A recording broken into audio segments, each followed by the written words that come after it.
Kabar gembira bagi aparatur sipil negara atau ASN. Kementerian Keuangan sudah memastikan insentif akan mulai dicairkan. Komponen gaji atau insentif tahun ini akan dicairkan H-10 sebelum Agustus. Total 28,5 triliun dana yang akan dialokasikan.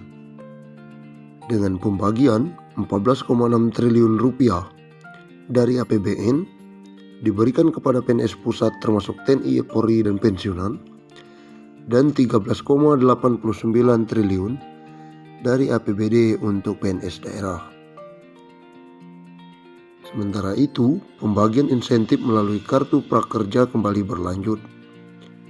Dibuka per 8 Agustus. Nantinya ada 800.000 orang yang dibidik untuk mendapatkan insentif kartu prakerja.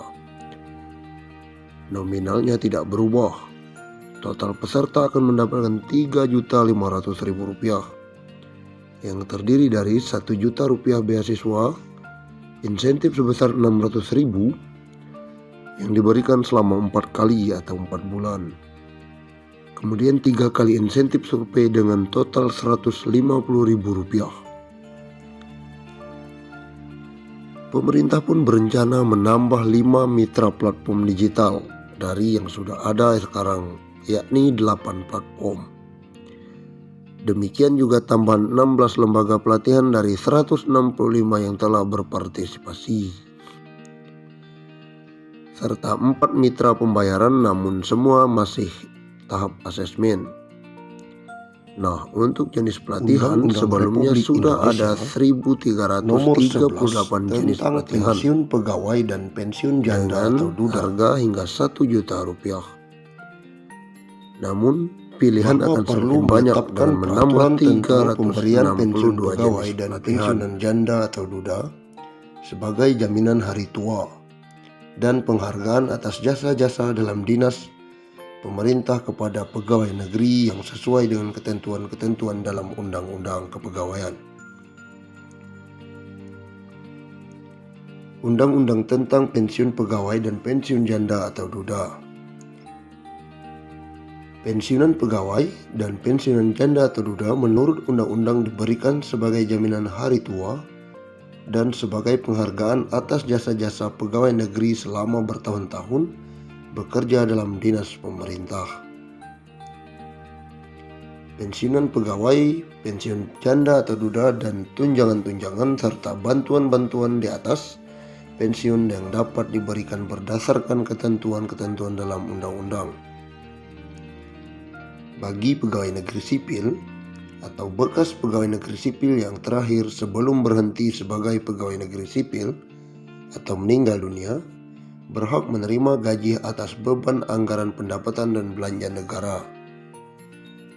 Menjelang pembentukan dan penyelenggaraan sesuatu dana pensiun yang akan diatur dengan peraturan pemerintah, dibiayai sepenuhnya oleh negara.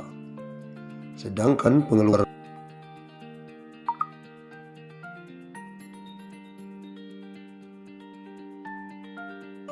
akan diatur dengan peraturan pemerintah dan dibiayai sepenuhnya oleh negara.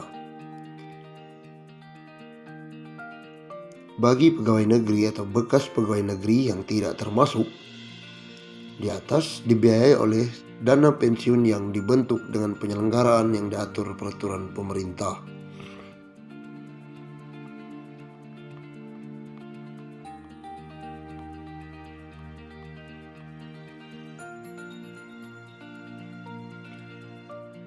Undang-undang ini diadakan sebagai pelaksanaan ketentuan dalam pasal 19 Undang-Undang Pokok Kepegawaian yang menentukan bahwa jaminan hari tua pegawai negeri yang diantara lain berupa pensiun bagi pegawai negeri sendiri dan pensiun janda atau duda harus diatur undang-undang mengingat keadaan penghidupan masyarakat Indonesia. Sesuai dengan ketentuan dalam Undang-Undang Pokok Kepegawaian, maka peraturan pensiun yang baru ini mempunyai sifat pokok. Pensiun diberikan sebagai jaminan hari tua, sebagai penghargaan atas jasa-jasa pegawai selama bekerja bertahun-tahun dalam dinas pemerintah. Kedua sifat dari pensiun itu telah menentukan penyatuannya dalam pasal 19. Undang-undang ini yang menentukan 3 syarat pokok untuk memperoleh hak pensiunan, yaitu telah mencapai usia sekurang-kurangnya 50 tahun, memiliki masa kerja untuk pensiun sekurang-kurangnya 20 tahun.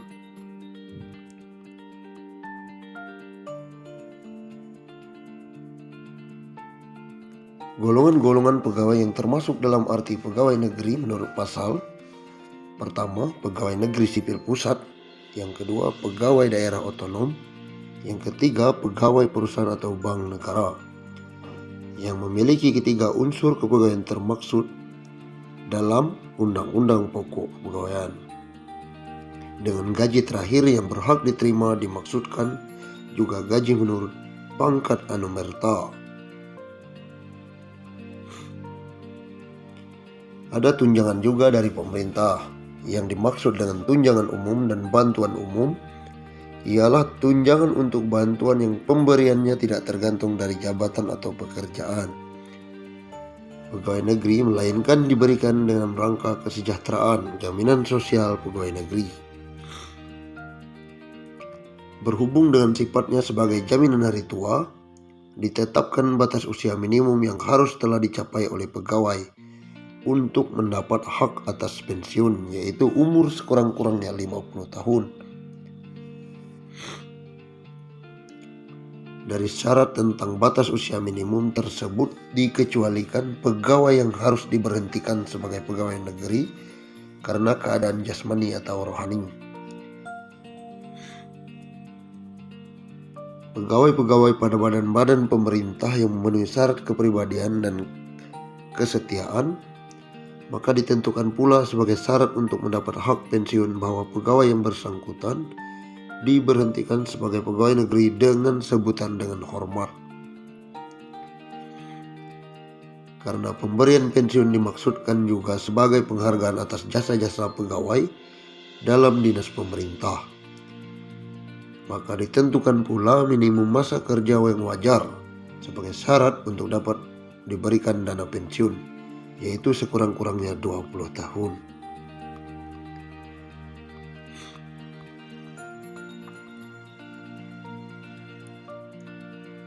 Besarnya pensiun pegawai sebulan untuk tiap-tiap tahun masa kerja telah dipertinggi dari 1,6% menurut peraturan lama menjadi 2,5%.